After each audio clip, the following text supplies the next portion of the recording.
اگر بیٹوں کے ذریعے سے بیٹوں کی نسلوں کے اندر وفاداری کو سرایت کروانا چاہتے ہیں تو ضروری ہے کہ بیٹے کے لیے بہو ایسی لائی جائے کہ جو وفادار گھرانے کی ہو، اور اگر بیٹی کی اولاد میں وفا کو منتقل کرنا چاہتے ہیں خود وفادار بننا پڑے گا۔ اعوذ باللہ السمیع العلیم من الشیطان اللعین الرجیم، بسم اللہ الرحمن الرحیم، الحمد للہ الذی الیہ مصائر الخلق وعواقب الامر، نحمدہ علی عظیم احسانہ ونیر برہانہ ونوامی فضلہ وامتنانہ، حمدا یکون لحقہ قضا ولشکرہ ادا، والصلاة والسلام والتحیۃ والاکرام علی امینہ وحبیبہ وخیرتہ من خلقہ وحافظ سرہ ومبلغ رسالاتہ، العبد المرتضی والنبی المجتبی والرسول المصطفى ابی القاسم محمد، اللهم صل على محمد وآلہ الاطیبین الاطہرین الاکرمین المعصومین المظلومین، الذین اذهب اللہ عنہم الرجس وطہرہم تطہیرا، اللهم صل علی محمد لا سیما ابن الزہراء بقیت اللہ وآیتہ الکبریٰ، واللعنۃ الابدیۃ علی اعدائہم اجمعین، اما بعد فقد قال اللہ الکریم فی الذکر الحکیم، والوالدات یرضعن اولادہن حولین کاملین، صلوات بر محمد و آل محمد، اللہم صل علی محمد و آل محمد وعجل فرجہ۔ جس آیہ مبارکہ کو تبرکاً سرنامہ سخن قرار دیا ہے، اس آیہ مبارکہ میں ارشاد پروردگار ہو رہا ہے کہ ماؤں کو چاہیے کہ 2 سال اپنی اولاد کو خود سیراب کریں، اپنے دودھ سے سیراب کریں۔ یہ اگرچہ عنوان نہیں ہے آج کی گفتگو کا، لیکن تبرکاً اس آیہ مبارکہ کو سرنامہ قرار دے کر یہاں سے بات کا آغاز چاہ رہا ہوں۔ تأثیر شیر مادر اتنی زیادہ ہے کہ آپ چونکہ جوان یہاں پر موجود ہیں اور بہت سے ایسے افراد یہاں پر، بہت سے ایسے چہرے ہیں کہ جن کو مرحلہ ازدواج ابھی طے کرنا ہے۔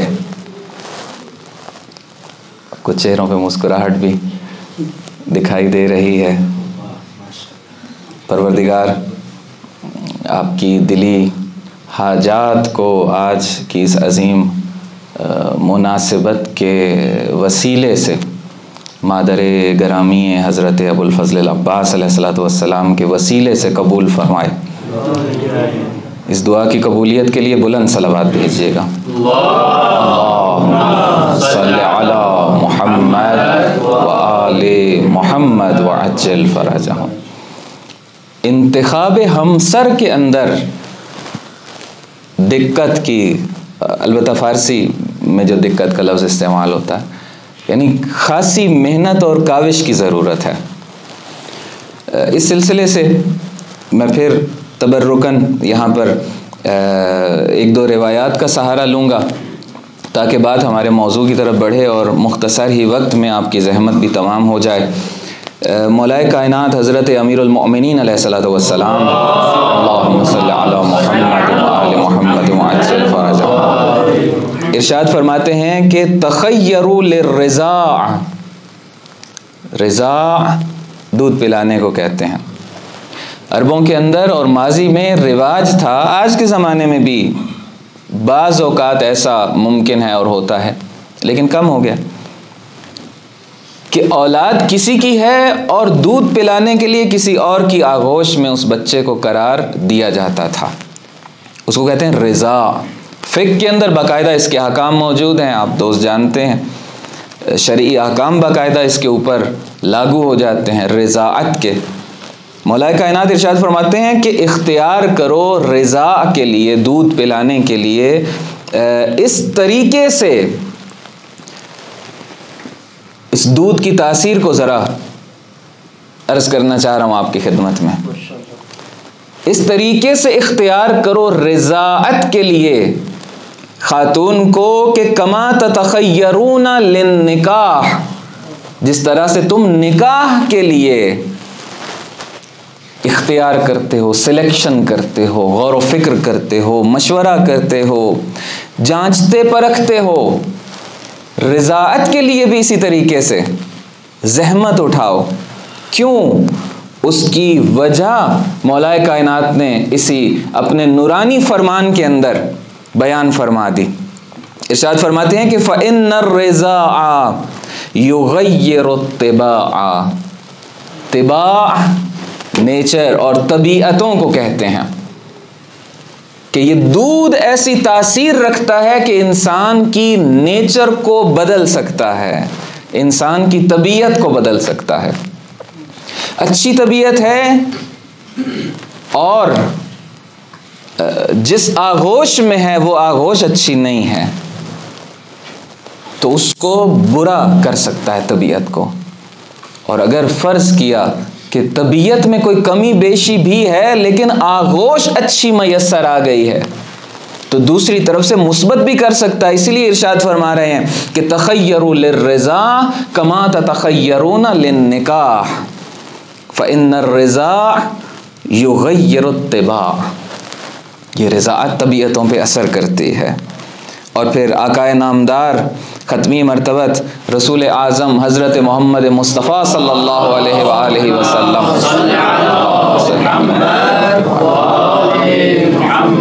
ارشاد فرماتے ہیں کہ توقعوا علی اولادکم لبن البغیۃ والمجنون، ایسے دودھ سے اپنی اولاد کو بچاؤ کہ وہ خاتون گناہگار ہو، بغیہ ہو، خدائی احکامات کو اپنے قدموں تلے روندنے والی خاتون ہو۔ ایسی خاتون کی آغوش سے، ایسی خاتون کے دودھ سے اپنی اولاد کو بچاؤ۔ والمجنونہ، اور وہ خاتون جو دیوانی ہے، نہ تو اس کی آغوش میں اپنی اولاد کو رضاعت کے لیے، دودھ پلائی کے لیے، فَإِنَّ اللَّبَنَ يُعْدِي، یہ دودھ ایسی چیز ہے جو یعدی، آگے بڑھنے، حد، لمٹ کراس کرنے کو کہتے ہیں، تجاوز کرتا ہے دودھ۔ یعدی سادہ لفظوں میں کہیں تجاوز کرتا ہے، یعنی آگے بڑھ جاتا ہے، یعنی خاتون تک نہیں رہتا، جس کے شکم میں جا رہا ہے اپنی تاثیر کو تجاوز کر کے وہاں تک لے کر کے چلا جاتا ہے، آگے بڑھتی ہے تاثیر، نسلوں میں جاتی ہے تاثیر۔ یہ سادہ ترجمہ اس کا بنتا ہے، معنی اس کا بنتا ہے، دودھ کی تاثیر نسلوں میں جاتی ہے۔ تو رضاعت کے لیے جس طرح سے زوجہ کے انتخاب میں دقت اور محنت اور زحمت اٹھانی ہے، نکاح کے لیے بھی اسی طرح، دونوں کے لیے اسی طریقے سے ضرورت ہے۔ اور پھر ایک اور یہاں پہ میں ایک، خیر اب بہت وقت ایسا ہے کہ اس میں چونکہ یہ مقدماتی نقطہ ہے، پھر اگلی گفتگو کی طرف آگے بڑھتے ہیں۔ ایک شعر کی طرف اشارہ کرتا ہوں کہ ایک غلط کانسیپٹ رائج ہے مغنی کے اشعار کے اندر بھی آپ کو مل جائے گا. اور شاعر کا بھی عطا پتہ نہیں ہے کہ کون ہے، یعنی جس کا اپنا عطا پتہ نہیں ہے دوسروں کے عطے پتے کی بات کر رہا ہے اس شعر کے اندر، عربی کے شعر کے اندر. توجہ کیجئے گا، جو کہ ہماری روایات اور اسلامی تعلیمات سے میل نہیں کھاتا، لیکن رٹوایا جاتا ہے، پڑھایا جاتا ہے، یاد کروایا جاتا ہے. بعض افراد کو دیکھا گیا ہے دلیل میں اس شعر کو پیش کر رہے ہوتے ہیں. وہ کیا معروف شعر ہے کہ بنونا بنو ابنائنا و بناتنا بنوہن ابناء الرجال الاباعد، کہ ہمارے بیٹے کون سے ہیں؟ جو ہمارے بیٹوں کے بیٹے ہیں، وہ ہمارے ساتھ منسوب ہے. اچھا، تو پھر بیٹیوں کے بیٹے کیا ہوئے؟ بنونا بنو ابنائنا، ہمارے بیٹے کون سے ہیں؟ جو ہمارے بیٹوں کے ذریعے سے دنیا میں آ رہے ہیں. اچھا، بیٹیوں کی اولاد کا کیا ہوگا پھر؟ وبناتنا، اور رہی بات ہماری بیٹیوں کی تو فبنوہن، ان بیٹیوں کے جو بیٹے ہیں بنو ابناء الرجال الاباعد، وہ تو غیروں کے بچے ہیں، وہ تو دور والوں کے بچے ہیں، وہ تو بیگانوں کے بچے ہیں. بیٹی تو دے دی نا کسی اور کو، یعنی بیٹی کی جو نسل ہے وہ ہماری شمار نہیں ہوگی، وہ کسی اور کی نسل شمار ہوگی. ہماری نسل کون سی ہے؟ جو ہماری اپنی ہے. یہ ایک غلط کانسیپٹ ہے اس شعر کے اندر، جس کو لوگ دلیل کے طور پہ بعض اوقات پیش کر رہے ہوتے ہیں. خود شاعر کا بھی عطا پتہ نہیں کہ کس کا ہے، کوئی اس سے منسوب کرتے ہیں، کوئی اس سے منسوب کرتے ہیں، اور یہ دوسروں کی نسلوں کے فیصلے کر رہا ہے اس شعر کے اندر. جبکہ مولا کائنات کیا فرما رہے ہیں، رسول خدا صلی اللہ علیہ وآلہ وسلم کیا فرما رہے ہیں کہ بیٹی کے ذریعے سے، اب دوسرے زاویے سے آئیے اسی بات کی طرف، کہ بیٹی کے ذریعے سے بھی آپ اپنی نسل کے اندر اپنی صفتوں کو منتقل کر سکتے ہیں. دودھ کی تاثیر کی 2 روایتیں تو پڑھی آپ کے سامنے. یعنی اگر چاہتے ہیں کہ آپ بہادر، آپ کی نسلیں بہادر اور شجاع بنیں تو خود کو بہادر اور شجاع بنائیے. اگر چاہتے ہیں کہ نسلوں کے اندر وفاداری سرایت کرے، وہ ضروری نہیں بیٹوں کے ذریعے سے ہو، اگر بیٹوں کے ذریعے سے بیٹوں کی نسلوں کے اندر وفاداری کو سرایت کروانا چاہتے ہیں تو ضروری ہے کہ بیٹے کے لیے بہو ایسی لائی جائے کہ جو وفادار گھرانے کی ہو. اور اگر بیٹی کی اولاد میں وفا کو منتقل کرنا چاہتے ہیں خود وفادار بننا پڑے گا، کیونکہ شکم مادر کے ذریعے اور شیر مادر کے ذریعے سے یہ وفا منتقل ہوگی، شیر مادر کے ذریعے سے شجاعت منتقل ہوگی، شیر مادر کے ذریعے سے غیرت منتقل ہوگی، شیر مادر کے ذریعے سے حمیت منتقل ہوگی.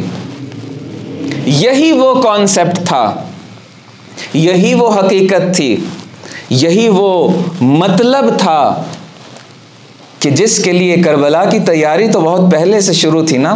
مولا کائنات نے اپنے بھائی عقیل سے کہا، عقیل بہت بڑی شخصیت کا نام ہے، عقیل کوئی چھوٹے انسان کا نام نہیں ہے، نسب شناس تھے، جانتے تھے، نسلوں کو جانتے تھے. مولا نے فرمایا اے عقیل، میرے لیے ایک ایسا رشتہ تلاش کیجئے. جناب سیدہ کی شہادت کے بہت بعد کی بات ہے، یہ چند سال گزر گئے تھے. اے عقیل، میرے لیے ایک ایسی خاتون تلاش کیجئے جو بہادر اور شجاع قبیلے سے تعلق رکھتی ہو. وہ لفظیں کیا تھی مولا کائنات کی؟ ارشاد فرماتے ہیں کہ انظر لی، میرے لیے ایک ایسی خاتون کو دیکھیے کہ کن کی نسل سے ہو، کن کی آغوش میں پلی بڑی ہو. الفحولۃ من العرب، بہادروں کی نسل سے ہو، مردوں کی نسل سے ہو، دلیروں کی نسل سے ہو، شجاع لوگوں کی نسل سے ہو، تاکہ میں اس سے ازدواج کروں. فتلد لی غلاما فارسا، میرے لیے ایک فارس بیٹا دنیا میں لائے، ایک فارس بیٹا. جناب عقیل نے غور و فکر کیا اور پھر عرض کی کہ آقا، ایک خاندان کو جانتا ہوں کہ جو ایسا ہی ہے جیسے آپ فرما رہے ہیں، اور ان کے ہاں ایک دختر ہیں جو ایسی ہی ہیں جیسے آپ فرما رہے ہیں، جناب فاطمہ بنت حزام. صلوات اللہ علیہ، بی بی کی پاک ذات پہ ایک بلند صلوات بھیجیے نا، اللہم صلی علی محمد و آل محمد وعجل فرجہ۔ مولا نے قبول کیا، جناب عقیل گئے، دق الباب کیا، ان کو خبر ہوئی کہ جناب عقیل تشریف لے کر کے آئے ہیں، خوشی کی انتہا نہ رہی اس گھرانے کی، نجیب گھرانہ، عظیم گھرانہ، بہادر گھرانہ، بی بی کا آپ شجرہ نسب اگر نکال کر دیکھیے تو جیسے یہ شجرہ نسب اوپر کی طرف جاتا ہے، چاہے بی بی کے والد کی طرف سے آپ اوپر کو جائیے، چاہے بی بی کی والدہ گرامی کی طرف سے اوپر کو جائیے، یہ دونوں سلسلے شجرہ نسب رسول گرامی اسلام صلی اللہ علیہ وآلہ وسلم سے ملتے ہیں، اور شجرہ نسب مولائے کائنات علیہ الصلوۃ والسلام سے ملتے ہیں۔ ایک ہی نسل کی دو شاخیں ہیں کہ ایک شاخ خاندان نبوت قرار پائی، خاندان ولایت قرار پائی، اور دوسری شاخ پھر اسی گھر کے اندر، اسی گھر کے ساتھ ملحق ہو رہی ہے، اور اس گھرانے کی حکومتیں قائم رہی ہیں۔ ابھی یہ جو موجودہ شام کا علاقہ ہے کہ جس کے اندر بعض معروف شہر ہیں، ابھی شہر کا نام میرے ذہن میں نہیں آ رہا ہے، ابھی جو موجودہ شام کے اندر ہے، آج کل کے واقعات میں بھی آپ اس کا نام سنتے پڑھتے ہیں، وہاں اس خاندان کی، اس بنی کلاب خاندان کی حکومت قائم رہی ہے۔ مکہ کے اندر سردار گھرانہ شمار ہوتا تھا، عظیم مہمان نواز گھرانہ، فارس گھرانہ، نیزہ ایسا چلاتے تھے کہ معروف تھا کہ یہ نیزے اور تلوار کے ساتھ کھیلتے ہیں۔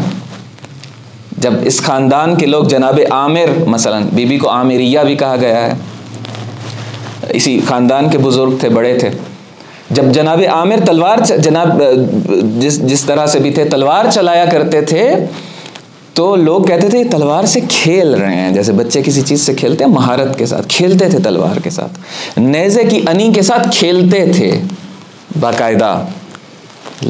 اس کھیل کا لفظ روایات کے اندر، تاریخ کے اندر باقاعدہ ثبت ہوا ہے۔ اتنے معروف تھے بہادری کے اندر، شجاعت کے اندر، نیزے کے ساتھ کھیلنے کے اندر۔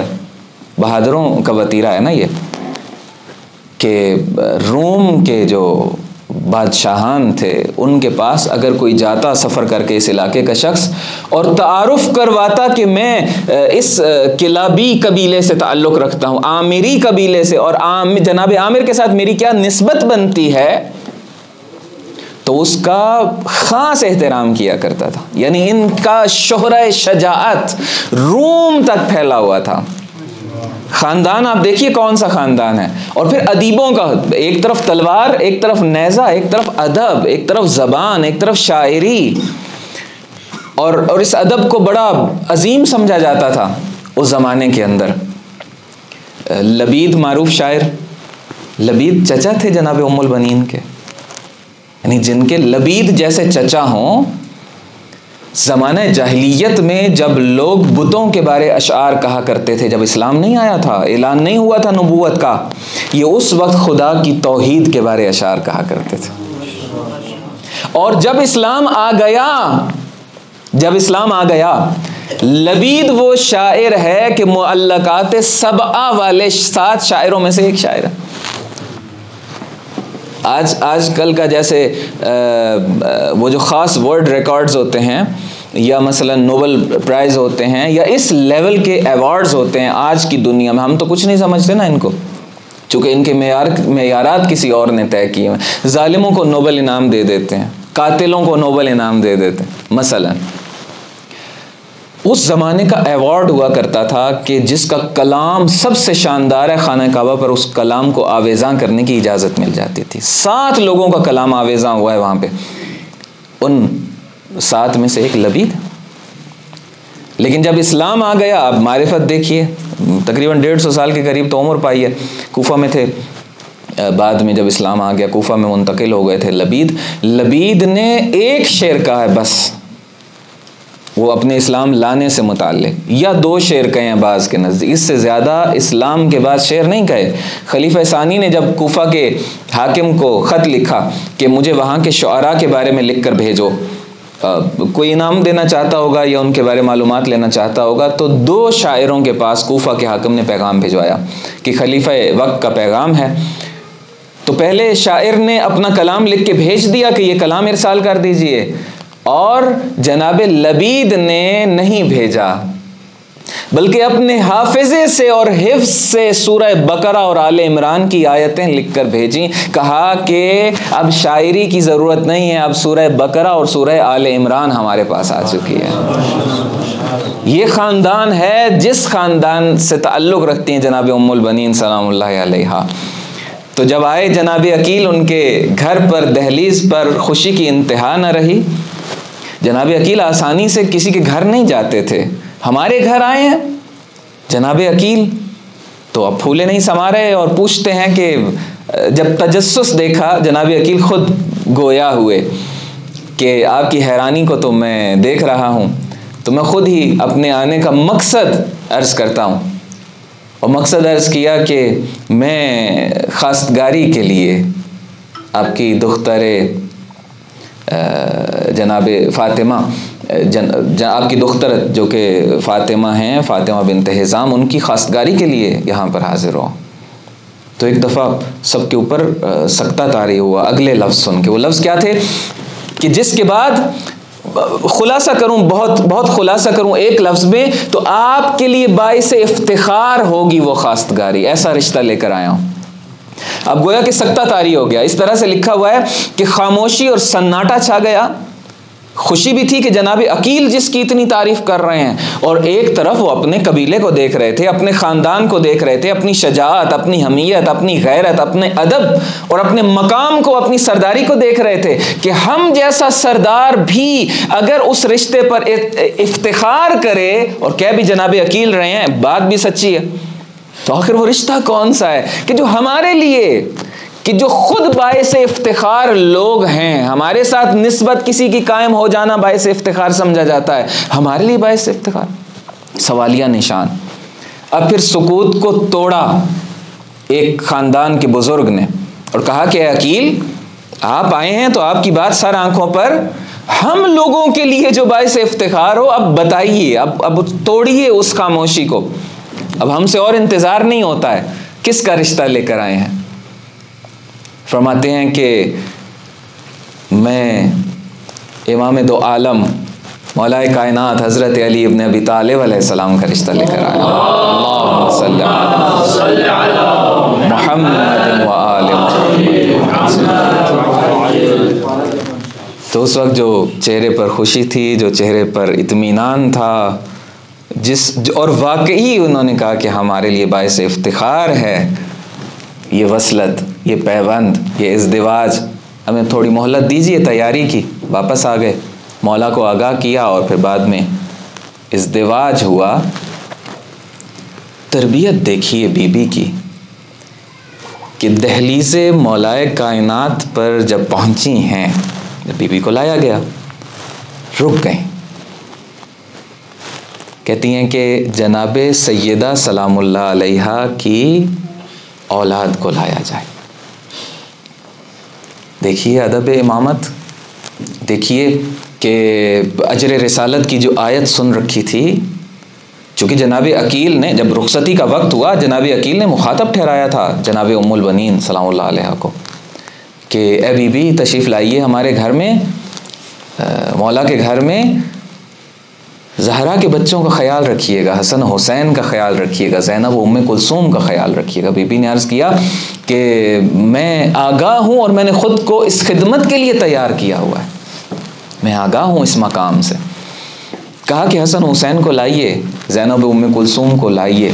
جب تشریف لائے یہ شہزادے اور شہزادیاں تو عرض کرتی ہیں کہ میں ماں بن کے نہیں، میں خادمہ بن کے آئی ہوں، میں جناب سیدہ کی جگہ رکھنے کے لیے نہیں آئی ہوں، میں آپ کی خدمت کرنے کے لیے آئی ہوں. اگر آپ مجھے اجازت دیں گے تو میں اندر قدم رکھوں گی، ورنہ میں اس دہلیز میں قدم نہیں رکھوں گی. ان 4 ہستیوں کی اجازت سے صحن خانہ کے اندر قدم رکھا اس پاک بی بی نے. جناب حسنین مریض تھے اس دن. یہ بھی لکھا ہے بعض جگہوں پہ کہ پوری رات ان شہزادوں کے سرہانے ان شہزادوں کے سرہانے ان کی تیمارداری میں گزاری ہے جناب فاطمہ بنت حزام صلوات اللہ علیہا نے. اور پھر کچھ دن کے بعد کہتی ہیں کہ علی مجھے، اب یہ باتیں فضائل کی ہیں لیکن میں دیکھ رہا ہوں آنکھیں پرنم ہیں. کیا کہنے اس گھرانے کے کہ جن کے فضائل کی بات بھی ہو تو آنکھیں پرنم ہو جاتی ہیں. عرض کرتی ہیں کہ اے آقا میں اس گھر کی کنیز ہوں. مولا کہتے تھے کنیز نہ کہا کریں خود کو. کہتی تھی نہیں میں کنیز ہوں اس گھر کی. عرض کرتی ہیں مولا مجھے فاطمہ نہ کہا کیجئے. حسنین علیہ السلام کی والدہ گرامی فاطمہ ہیں اور میرے لیے یہ گوارا نہیں ہے کہ مجھے اسی نام سے پکار. نام تو فاطمہ تھا لیکن مجھے فاطمہ نہ کہا کر. مولا نے فرمایا چلو ٹھیک ہے میں آپ کو ام البنین کہا کروں گا. تو عرض کرتی ہیں کہ مولا میری تو بچے نہیں ہیں، مجھے خبر بھی نہیں ہے. فرمایا کہ انشاءاللہ ہوں گے. چونکہ عربوں کے اندر یہ کنیت اس خاتون کے لیے استعمال ہوتی تھی جن کے کم سے کم 3 بیٹے ہوتے تھے، 3 یا 4. اس خاتون کو کہا جاتا تھا ام البنین. تو بی بی سے کہا گیا، بی بی سے فرمایا مولا نے ام البنین، تو کہتی ہیں بیٹے تو نہیں ہیں. مولا نے فرمایا ہوں گے بیٹے. اور پھر وہ وقت آیا کہ جب مولائے کائنات کو خبر دی گئی کہ آقا پروردگار نے فرزند عطا کیا ہے آپ کو، تو مولا بہت اشتیاق کے ساتھ گھر تشریف لے کر کے آئے، بہت تیزی سے گھر میں تشریف لے کر کے آئے. اور جب گھر میں تشریف لے کر کے آئے اور اپنے ہاتھوں پہ لیا حضرت ابوالفضل العباس علیہ السلام کو، سینے سے چپکا لیا، سینے سے لگایا اور پھر اذان کہی، اقامت کہی، جو ہمارے ہاں دستور ہے کان میں اذان و اقامت کہنے کا. اور اس کے بعد اپنے بیٹے کے ہاتھ باہر نکالے جو بھی لباس پہنایا گیا ہوگا اس سے، اور بازوؤں کو دیکھ کے گریا شروع کیا. اتنا روئے، اتنی آنکھیں اشکبار ہوئیں اور پھر چومنے لگ گئے ان بازوؤں کو.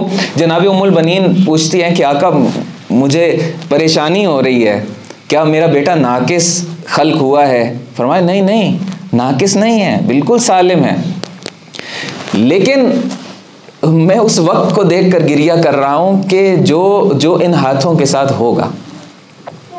اور پھر وہ سارا ماجرا بی بی کو بتایا. اور پھر وہ جتنی بھی خواتین تھیں جناب ام البنین سمیت وہاں حضرت ابوالفضل العباس، جس طرح سے امام حسین علیہ السلام کی ولادت کے وقت ہوا تھا کہ اس وقت رسول اللہ صلی اللہ علیہ وسلم بھی گریہ کر رہے ہیں، مولا کائنات بھی گریہ کر رہے ہیں، جناب زہرا سلام اللہ علیہ بھی گریہ کر رہی ہیں. بے عین ہی اسی طرح کی ایک کیفیت مولا عباس علیہ السلام کی ولادت کے وقت ہوئی. کوہرام تھا اس وقت جناب عباس کے دنیا میں آنے کے وقت. غلام فارس تو پروردگار نے عطا کر دیا لیکن آنکھیں اشکبار تھیں، اور وہ آنکھیں آج تک اشکبار ہیں. اب بہت سی چیزیں تھیں ذہن میں کہ جو عرض کروں گا یہاں پہ. ایک واقعہ سن لیجئے تاکہ ہمارا دل اس پاک بی بی کے ساتھ اور متوسل ہو جائے. بعض علماء کے بارے میں معروف ہے کہ جب کوئی حاجت نہیں پوری ہو رہی ہوتی تھی، حاجت چاہتے تھے، 100 مرتبہ صلوات ہدیہ کرتے تھے پڑھ کے جناب ام البنین سلام اللہ علیہ کو، اور وہ مشکل حل ہو جایا کرتی تھی. نزار قطری معروف مداح ہیں، انہوں نے یہ واقعہ بیان کیا جو بھی عرض کروں گا. 2005 کا واقعہ بیان کرتے ہیں کہ ایک گھر کے اندر ایک بیٹا تھا، سجاد نام تھا اس بچے، چھوٹا سا بچہ تھا. اتنا تھا کہ اس کو معلوم تھا ارد گرد کیا ہو رہا ہے، لیکن بڑا نہیں تھا، چھوٹا بچہ تھا. 3 طبقے پہ یہ تھے، وہاں سے گر گیا. کس طرح سے گرا کہ اس کے چچا گھر سے نکلے اور سیڑھیاں کراس کر کے باہر جانا چاہ رہے تھے کہ وہ ایک طبقہ نیچے چلے گئے، اور جیسے سیڑھیاں گھومتے گھومتے نیچے جاتی ہیں، آپ کے ذہن میں وہ نقشہ آ چکا ہوگا. 3 طبقے پہ سیڑھیوں کے اس جو نردہ ہوتا ہے فارسی میں جس کو کہتے ہیں، اس پر چڑھ کے یہ بچہ سجاد نیچے دیکھنے لگا کہ میں چچا کو دیکھوں، اور چچا کے جانے اور اس اشتیاق میں، چچا کو دیکھنے کے اشتیاق میں یہ بچہ اوپر سے گر گیا. اس کا بھائی اوپر کھڑے ہو کے، سجاد کا بھائی اوپر کھڑے ہو کے دیکھ رہا تھا سجاد کو. اچھا بہت سے ڈاکٹرز سے بعد میں تائید لی گئی ہے، ایک باقاعدہ ٹی وی چینل نے اس واقعہ پر باقاعدہ سے تحقیق کی ہے، حقیقی واقعہ ہے، کئی لوگوں کی تحقیق کے بعد انہوں نے بیان بھی کیا، ان کی سائٹ پر بھی میں نے سنا ہے کہ موجود ہے. تو بچہ وہاں سے گر گیا. چچا نے جب نیچے دیکھا تو گراؤنڈ فلور کے اوپر وہ بچہ لیٹا ہوا ہے اور آنکھیں بند ہیں. چچا نے کہا کہ ابھی تو اوپر تھا یہ بچہ جو مجھے خدا حافظی کہہ رہا تھا، یقیناً یہ گرا ہے. دوڑ کے گیا چچا اس کے پاس، اوپر سے اس کا بھائی بھی چیخ رہا ہے، چلا رہا ہے کہ گر گیا میرا بھائی گر گیا. اندر سے بھی لوگ نکل آئے، ایک اور مرد اندر سے نکل آئے، خواتین نکل آئی اندر سے. جب آئے اور چچا نے جلدی سے بچے کو اٹھایا اور بچے کی ماں کو دیا تو لے کر دوڑے ہاسپٹلز میں. ایک ہاسپٹل نے کہا کہ ایکس رے سے تو نہیں پتہ چلے گا بچے کو کیا ہوا ہے، دوسرے ہاسپٹل لے کر جاؤ. خیر بہت دوڑے. جب بہت دوڑے تو ہلکا سا بس سر کے اوپر ایک تھا، ورنہ نہ کوئی خون، نہ کوئی زخم، نہ کوئی پسلیاں ٹوٹی، نہ کوئی بازو ٹوٹے، نہ ٹانگیں ٹوٹی، نہ کچھ بھی نہیں. بچہ بے ہوش بھی نہیں ہوا. اور بچے کو جب ادھر ادھر لے جا رہے تھے بچہ کہتا تھا، بے چین ہو کے کہتا تھا کہ کیوں مجھے لے کر جا رہے ہیں، مجھے کچھ نہیں ہوا ہے، میں بالکل ٹھیک ہوں. ماں جب قریب گئی تو ماں کو بتاتا ہے اور چچا نے بھی تائید کی. چچا نے کہا کہ درست کہہ رہا ہے، یہ یہی اشعار پڑھ رہا تھا. اشعار کیا پڑھ رہا تھا؟ چچا جا رہے تھے اور یہ اشعار پڑھ رہا تھا، ترنم کے ساتھ اس کی زبان پر تھے. سلام ہو جناب ام البنین پر کہ جن کے بیٹے ان سے چھین لیے گئے. بیٹوں کی ماں پر سلام ہو جو بیٹے قربان ہو گئے. اس طرح کے اشعار تھے جو جناب ام البنین سے متعلق تھے اور اس بچے کی زبان پر تھے. یہی شعر پڑھتے پڑھتے یہ بچہ تیسرے طبقے سے گرا اور زمین پر آیا، لیکن اس کو کچھ نہ ہوا. ماں کو کہتا ہے کہ ماں، ایک سبز لباس میں ملبوس خاتون آئی تھیں، انہوں نے مجھے تھام لیا تھا اور آرام سے زمین پر قرار دیا تھا. مجھے کہا تھا کہ میں وہی ام البنین ہوں جس کے اشعار تمہاری زبان کے اوپر، میں وہی ام البنین ہوں. یعنی بی بی کی عظمت یا مصائب یا جو بھی اشعار تھے ایک بچے کی زبان پر بھی ہوں تو بی بی کس طرح سے اس کی طرف متوجہ ہوتی ہیں اور مشکل میں اس کو تھام لیتی ہیں. آپ اور ہمیں یہ عنایات کیوں نہیں مل سکتی اپنی زندگیوں کے اندر؟ تو گفتگو یہاں تک پہنچی کہ وہ فارس بیٹا پروردگار نے عطا تو کر دیا، لیکن اس بیٹے کی آمد پر بہت گریہ ہوا. اور پھر جب یہ قافلہ حسینی مدینہ کے قریب پہنچا، کربلا و کوفہ و شام اور پھر کربلا، یہ ساری منزلیں طے کرنے کے بعد جب مدینہ کے قریب پہنچا تو سید الساجدین علیہ الصلوۃ والسلام نے فرمایا، اے بشیر تمہارے والد تو شاعر تھے نا، آیا تمہیں بھی کچھ حصہ ملا شاعری کا؟ تمہارے پاس بھی کچھ ہے یہ صلاحیت؟ اس نے عرض کی کہ جی آقا. تو فرمایا کہ جاؤ مدینہ والوں کو اپنے طریقے سے خبر کرو. جب بشیر نے آ کر مدینہ کے اندر اشعار پڑھنا شروع کیے اور اس وقت کوہرام بپا ہوا، خواتین گھروں سے باہر آ گئیں، گریہ شروع کیا، اپنے چہروں کو نوچنا شروع کیا مدینہ کی خواتین نے کربلا کے واقعہ کی خبر سن کے. اور پھر مدینہ والے نکل رہے تھے استقبال کے لیے. جناب ام البنین نے بشیر کے یہ الفاظ سنے اور اس وقت بشیر سے کہتی ہیں، اے بشیر میرے بیٹوں کی خبر دو مجھے. تو بشیر نے پھر بتانا شروع کیا، ایک ایک کر کے بتانا شروع. 4 بیٹے تھے نا، چاروں کی اس طرح سے تربیت کی تھی اس با وفا بی بی نے کہ ان بچوں کے گوشت اور خون کے اندر وفا دوڑتی تھی. ان بچوں کے خون کے اندر غیرت تھی، ان بچوں کے خون کے اندر شجاعت تھی، ان بچوں کے خون کے اندر وفاداری تھی.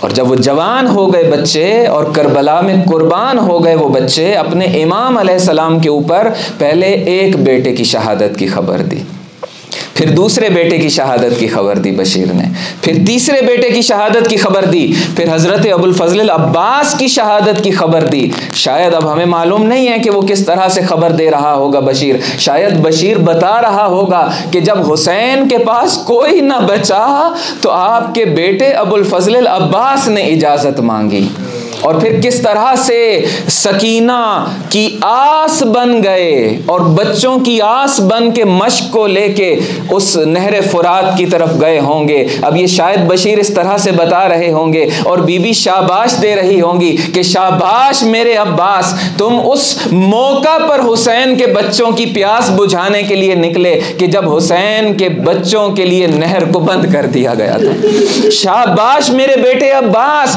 کہ جب واپس آ رہے ہوگے تو تمہارا دایاں بازو کاٹ دیا گیا ہوگا۔ شاباش میرے بچے، درود ہو تم پر میرے ابو الفضل العباس کہ جب تمہارا بایاں شانہ بھی کاٹ دیا گیا۔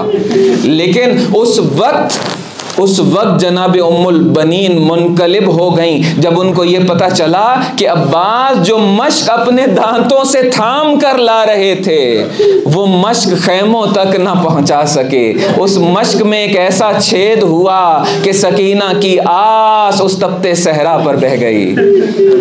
میں قربان جاؤں اس با وفا بی بی پر کہ جب یہ خبر سن رہی تھیں تو کہتی ہیں کہ میرے بچوں کی خبر کو تو چھوڑ دو، یہ بتاؤ میرے وقت کے امام میرے حسین پر کیا بیتی۔ تو جب بشیر نے امام حسین علیہ السلام کی شہادت کی خبر دی تو اب گریہ کر کے سر پہ ماتم کر کے کہتی ہیں کہ میرے بچے قربان ہو جائیں میرے حسین پر۔ دھاڑے مار مار کے گریہ شروع کیا۔ اس کے بعد یہ قافلہ حسینی مدینہ میں آیا۔ یہ قافلہ حسینی جب اپنے گھروں کو پہنچا تو لکھا ہے کہ ایک طرف جناب زینب کبریٰ کے گھر میں مجلس عزا منعقد ہوتی تھی، ایک گھر جناب ام البنین کا تھا کہ جہاں مجلس عزا منعقد ہوتی تھی۔ بس آخری 2 جملے سن لیجئے، جناب ام البنین کی مجلس ہے نا، مولا عباس کی والدہ گرامی کے مصائب ہے نا، اور انشاءاللہ دلوں میں جو حاجتیں ہیں، جو دعائیں ہیں، جن مرحومین کے ایصال ثواب کے لیے یہ مجلس ہے، یقیناً ان کو اس کا اجر ملے گا، یقیناً آپ کو آپ کی حاجات ملیں گی، یقیناً وہ مریض جن کے لیے اس مجلس عزا کو برپا کیا گیا شفا پائیں گے۔ میں کہوں گا کہ ایک جملہ 2 جملے سن لیجئے۔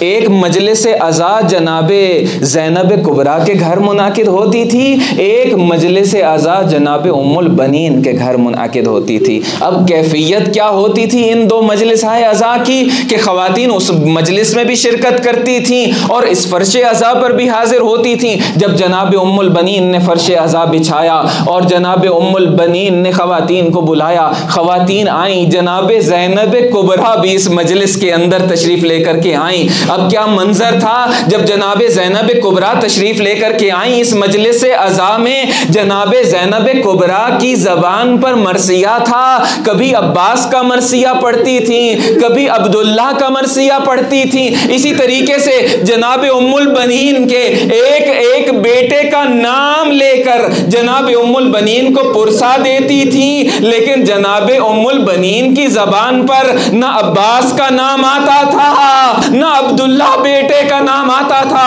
بلکہ کہتی جاتی تھی واہ امامہ واہ حسینہ، اور کبھی بقی میں جا کر گریہ کرتی تھیں، کچھ قبریں بناتی تھیں، اپنے بیٹے عباس کو نہ پکارتی تھیں، کہتی تھیں واہ امامہ واہ حسینہ، انا للہ وَإِنَّا إِلَيْهِ رَاجِعُونَ رِضًا بِقَضَائِهِ وَتَسْلِيمًا لِأَمْرِهِ۔ پروردگار ان آنسوؤں کو شرف قبولیت عطا فرما، پروردگار مومنین کو سرخروئی و سربلندی عطا فرما، پروردگار جن مرحومین کے لیے اور مرحومات کے لیے اس مجلس عزا کو منعقد کیا گیا ہے، جناب مرحوم سید الساجدین کاظمی ابن سید زین العابدین کاظمی، جناب جاوید مہدی ابن زہیر مہدی مرحوم، جناب سید ظہور الحسن ابن سید نور الحسن کاظمی مرحوم، اور مرحومہ مغفورہ حکیم النساء بنت سید زین العابدین جعفری،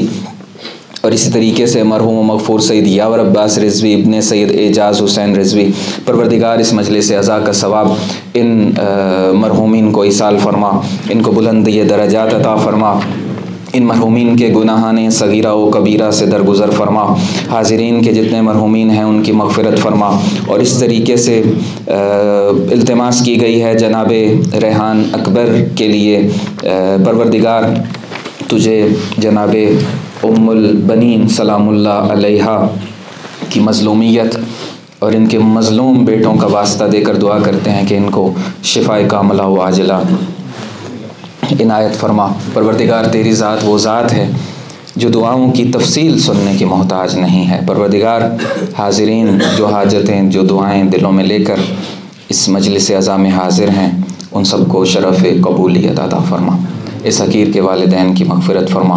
پروردگار عالم اسلام کو فتح و نصرت عطا فرما، دشمنان اسلام کو نیست و نابود فرما، سوریہ کی حفاظت فرما، حرم جناب سیدہ و جناب رقیہ جناب سکینہ کی حفاظت فرما۔ پروردگار فلسطین کو، لبنان کو، یمن کو، عراق کے غیور لوگوں کو اور شام کے غیور جوانوں کو فتح و نصرت عطا فرما، اور دشمنوں کے ناپاک وجود سے شام کو پاک فرما۔ پروردگار اسرائیل کو نیست و نابود فرما۔ پروردگار جس طرح سے دنیا ظلم و جور سے بھرتی چلی جا رہی ہے، اپنی آخری حجت کو اذن ظہور عطا فرما کہ آقا تشریف لے کر کے آئیں اور دنیا کو عدل و انصاف سے بھر دیں۔ اللہم صلی علی محمد و آل محمد۔